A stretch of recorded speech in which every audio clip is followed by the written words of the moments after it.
Hi friends, welcome to my channel. আজকে একটু সকাল সকাল রান্না চাপিয়ে দিচ্ছি। এখন বাজে 9:45। তার মধ্যে কিছু ভাজা হয়ে গেছে, এখনও আলু ভাজা হচ্ছে। দেখতে পাচ্ছ আলু, বেগুন, পটল আর কুমড়ো ভাজা হয়ে গেছে। পোস্তর আলু কেটে রেখে দিয়েছি, মাছের ঝাল হবে, মাছটাকেও কেটে রেখে দিয়েছি, তার সাথে একটু মুগের ডাল হবে। তারপরেই খাওয়া দাওয়ার পর বেরিয়ে পড়েছি, জামালপুরে কিছু কাজ আছে।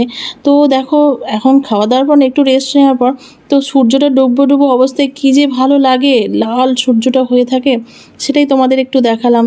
তো তাও ভালো করে টোটোয় যেতে যেতে যেটুকু দেখা যায়। তারপর কাজ মিটিয়ে সন্ধ্যা হয়ে গেছে। সন্ধ্যাবেলায় জামালপুরে ব্রিজের ওখানে এলাম, সেখানে ফুচকা, এই ফুচকার দোকানটা খুব ফেমাস, দারুণ ফুচকা বানায়। তো সেখানে ফুচকা কিনলাম। আমি যতবার যে ওখানে ফুচকা নিয়ে বা খেয়ে যাই, তো সেখানে ফুচকা খেয়ে আমার মেয়েরাও ছিল, আমার মেয়েরা বায়না করলো যে একটুখানি কিছু খেতে যাব। তো চিকেন কাটলেট খাচ্ছে। চিকেন কাটলেট খাওয়ার পর বাড়িতে আবার বিরিয়ানি পার্সেল করে নিয়ে চলে এসেছিলাম। আস্তে আস্তে প্রায় 7:30 8টা হয়ে গেছিলো। এরপর আর রান্না করতে ভালো লাগবে না, তার মানে